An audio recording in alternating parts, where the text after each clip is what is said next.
In today's episode, Dr. David K. Bernard responds to a listener's question about whether Christians should participate in boycotts when companies and corporations adopt policies that contradict the biblical worldview. Dr. Bernard's answer is coming up next on Apostolic Life in the 21st Century. Welcome to Apostolic Life in the 21st Century, a podcast dedicated to helping modern-day believers live out the teachings of the first century church.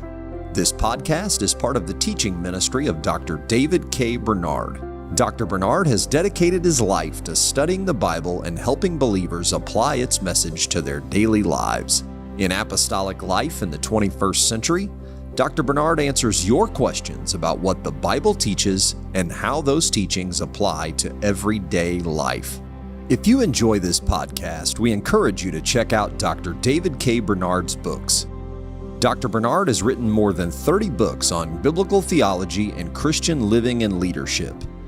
Visit pentecostalpublishing.com and search David Bernard for a list of available titles. Enter promo code DKB10 at checkout to save 10% on your order.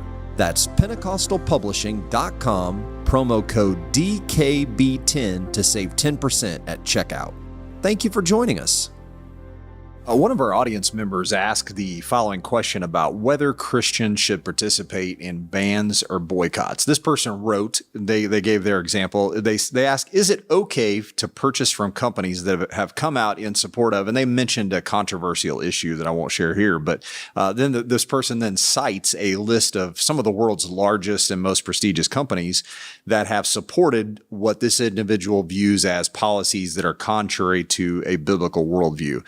And they add, Scripture says that if we love God and then we love what He loves and hate what He hates, they note that I do love God, but I don't see that I would want to that I should get rid of. And then they cite an extremely popular consumer product that many of us own and not buy products from, and they list off several popular retailers. What are your thoughts on this issue? Should Christians participate in bans or boycotts? My brief answer this is a matter of Christian liberty. Under Romans 14, some Christians will feel one way, other Christians will feel another way. And I think each one can decide according to his or her conscience, but not condemn another Christian that has a different perspective.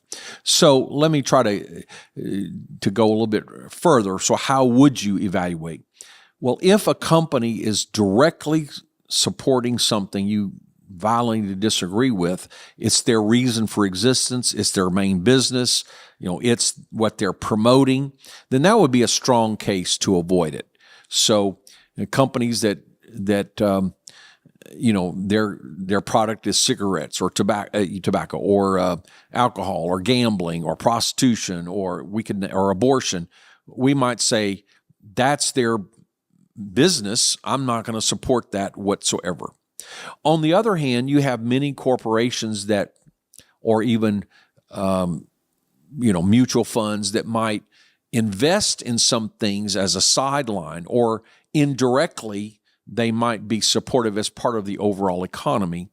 Well, as the connection gets further and further, I think there's a less emphasis that we would feel directly responsible. And I think that even goes back to Scripture, because Scripture, for example, the New Testament says to pay our taxes. Well, if you study what the U.S. government, for example, spends its money on, some of the things that we strongly disapprove of, the government supports. So should we withhold our taxes? And so I think what the New Testament is saying, no, you're not accountable for the subsequent decisions of a government to spend money in ways that you wouldn't approve of. You're only responsible for supporting the lawful government with its lawful taxes. So I think you can make a similar argument that if I'm buying a product from a company, I'm not supporting other things that company does.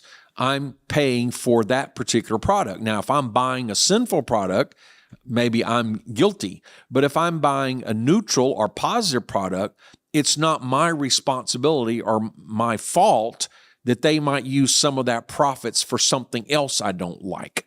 I mean, if you take that logic, anybody that you hire, they might go out and spend your money to get drunk. So, I'm not going to hire them because they're going to use the money that I gave them.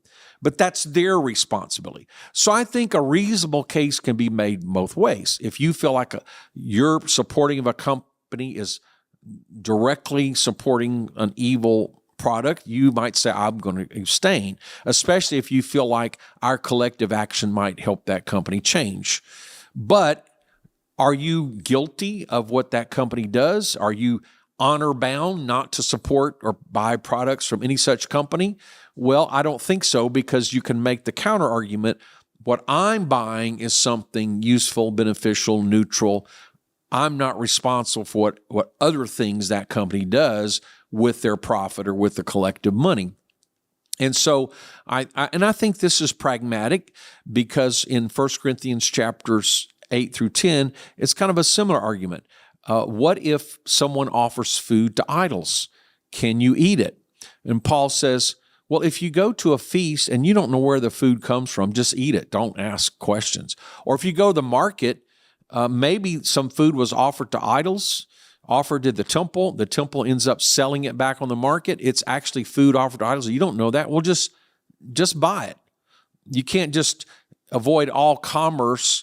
But if you go to your neighbor's house and your neighbor says, oh, by the way, I offered this to an idol, come participate, then Paul says, don't do it, because not for your sake, but for the weaker brother's sake, that, a new convert looking at that might say, oh, you're supporting idolatry.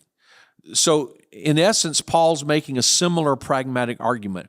If you eat the food, you're not meaning whatever else they use the food for. You're not responsible. But if it's brought to your attention in such a way that looks like you're supporting that idolatry, then you don't do it. So I think we can make a similar argument or a similar rationale of we can segregate the immediate use from maybe the extended use several steps down the road that we're not responsible for or accountable for. So I think that kind of analysis can come here, and some people will choose one or the other. So is it okay to join a boycott if you really feel this issue is morally objectionable and you really feel like the boycott can make a difference? Well, then yes, it's okay. Is it required for you to boycott? Then I think no. The answer is no. If you're not directly responsible, then I don't think it would be wrong to participate in the economy. As another example, in 1 Corinthians 6, Paul talks about don't have fellowship with idolaters and adulterers and so forth. And he says, wait a minute, I'm not saying don't have fellowship with people in the world who are guilty of these sins, because then you couldn't live in the world. But he says, I'm talking about a believer. If someone who's in the church claims to be a fellow Christian and they're living in open, unrepented sin, such as adultery or drunkenness or idolatry, well, you can't have fellowship with them, because now you're condoning their sin and now you're bringing a reproach on the church. So again, looking at this issue of boycotts, should you try to abstain from all commerce that has been affected by evil? Well, actually, you probably can't live in the world if you study every single corporation, everything they do. But so I think we restrict it. If my participation is going to look like to maybe new converts or to unbelievers that I'm trying to win, if my participation is going to look like I'm supporting sin, then I shouldn't do it. But if my participation is just a part of being part of the larger economy, then I'm not accountable for what happens, and therefore I have a choice. So my answer is Christians should think about this, pray about this, and then decide how they wish to participate in our modern economy. Thank you for listening to this episode of Apostolic Life in the 21st Century. If you enjoy this podcast, please take a moment to give us a review on Apple Podcasts, Spotify, or your favorite podcast app. We also appreciate it when you share Apostolic Life in the 21st Century with a friend or family member. And make plans to join us again next time as we look at how the Bible applies to everyday life.